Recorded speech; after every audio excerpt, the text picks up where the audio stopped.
Pourquoi la nuit est noire? D'abord, pourquoi c'est une question? Parce que si vous dites pourquoi la nuit est noire, vous dites, ben, je vois pas pourquoi. Alors, il faut remonter un petit peu historiquement, à une période qui se situe vers 1600, où, avec Galilée, on découvre que les étoiles, que la Terre n'est pas le centre du monde, que les étoiles sont des soleils, et que c'est seulement que si on les voit peu, c'est parce qu'elles sont très loin, et qu'on voit énormément d'étoiles dans le ciel, ce qui veut dire que l'univers est peuplé d'étoiles. C'est le moment où on découvre, où il y a comme hypothèse, l'univers pourrait être infini et qu'il y a des étoiles partout. Alors maintenant, vous vous demandez s'il y a des étoiles partout dans le ciel. Est-ce que ça ne veut pas dire que dans chaque coin où je regarde, il y a une étoile? Je peux peut-être pas la voir parce que mon œil n'est pas suffisamment sensible, mais elle m'envoie de la lumière. Et s'il y a des étoiles partout, il y a peu d'étoiles proches, mais il y a des étoiles de plus en plus loin, et il y a une quantité d'étoiles gigantesques. Pourquoi est-ce que, sachant qu'il y a des étoiles dans tous les coins, le ciel ne nous paraît pas éblouissant de lumière, puisque partout où vous regardez, il y a une étoile? C'est la question qui se pose à ce moment-là, par Kepler en particulier, et qui cherche la réponse et qui ne la trouve pas. Et puis ensuite, elle revient au cours des siècles qui suivent. D'autres astronomes vont se poser cette question. Et en particulier, il y a, rappelle-moi son nom, ça s'appelle... Edgar Allan Poe. Non, l'autre... Kant. Non, c'est... on appelle ça... Enfin, n'importe, on ne le mentionnera pas si ça ne me revient pas. Et cette question, les astronomes n'ont pas de réponse jusque-là parce que ça paraît pas logique. Et je vais vous dire maintenant, avec une comparaison, vous allez comprendre pourquoi on pose cette question. Voilà, vous arrivez dans un grand jardin. Et dans ce jardin, il y a une piscine. Et dans cette piscine, il y a des robinets qui sont ouverts et de l'eau coule dans la piscine. Il n'y a personne dans le jardin, sauf vous.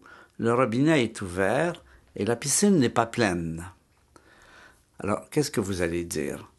Vous allez conclure qu'il n'y a pas très longtemps, quelqu'un est venu dans ce jardin, qu'il a ouvert le robinet et que l'eau coule depuis ce temps, mais que ça ne fait pas très longtemps. Donc, ça ne fait pas très longtemps que la piscine est pleine, se remplit. Donc, il est tout à fait normal qu'elle ne soit pas pleine. C'est simplement un effet que vous êtes arrivé un peu après le jardinier, que le jardinier ait quitté. Alors, l'analogie, c'est, nous avons des étoiles, les étoiles déversent de la lumière continuellement dans le ciel. Si le nombre d'étoiles est infini, la quantité de lumière devrait être infinie. Si elle n'est pas infinie, c'est peut-être simplement parce que ça ne fait pas très longtemps que les étoiles existent. Et ça, c'est la réponse à laquelle arrive Edgar Allan Poe. Il ne l'a dit pas dans ces termes-là, mais on voit que c'est ça qu'il veut dire. Si l'univers existait depuis toujours, le ciel serait plein de lumière. Donc, le fait que le ciel n'est pas plein de lumière nous indique que les étoiles n'existent pas depuis toujours. Ça, c'est la première réponse qu'on va donner après coup, mais c'est ça l'analogie. Les étoiles ont un univers à un âge. On découvre par là que l'univers ne peut pas exister depuis toujours. Parce que s'il existait depuis toujours, le ciel serait plein de lumière.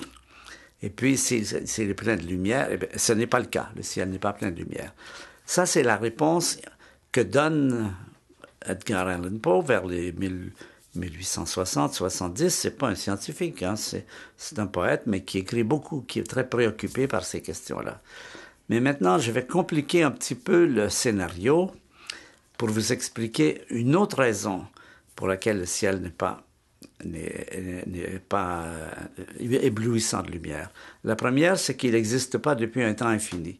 Donc, il n'a pas eu le temps de se remplir de lumière. La deuxième, maintenant, je reviens vers cette piscine et je regarde attentivement et je vois que l'eau coule, mais je remarque aussi que le niveau de l'eau ne monte pas, il descend. Alors, je suis doublement mystifié. Le niveau de l'eau descend malgré que l'eau continue à couler. Alors, quelle est l'explication?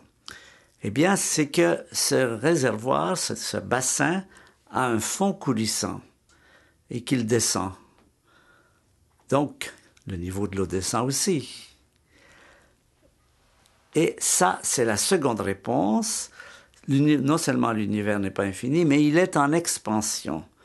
De sorte que l'espace dans lequel la lumière se dégage, étant en expansion, la densité de la lumière diminue. Et c'est bien ce qui se passe. L'expansion de l'univers a pour effet qu'au lieu que le ciel devienne de plus en plus brillant, il devient de moins en moins brillant.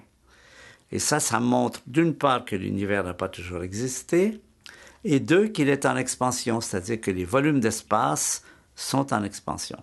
Donc voilà les deux raisons pour lesquelles ce simple remarque qui n'apparaît pas étonnante au départ, le ciel n'est pas éblouissant de lumière, nous dit deux choses.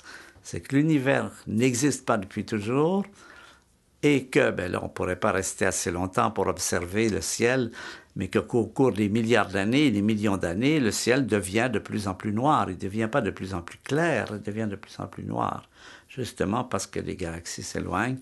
Comme l'eau descend, parce que bien qu'il y ait ce robinet, le fond coulissant descend, donc le niveau de l'eau descend. Voilà, je pense, les deux éléments qui permettent de répondre à cette question. Et ça, c'est tout ce que dit la théorie du Big Bang. La théorie du Big Bang dit que l'univers n'existe pas depuis toujours et il est en expansion. Donc, quand vous regardez la surface de l'eau, non seulement elle ne monte pas, mais elle descend.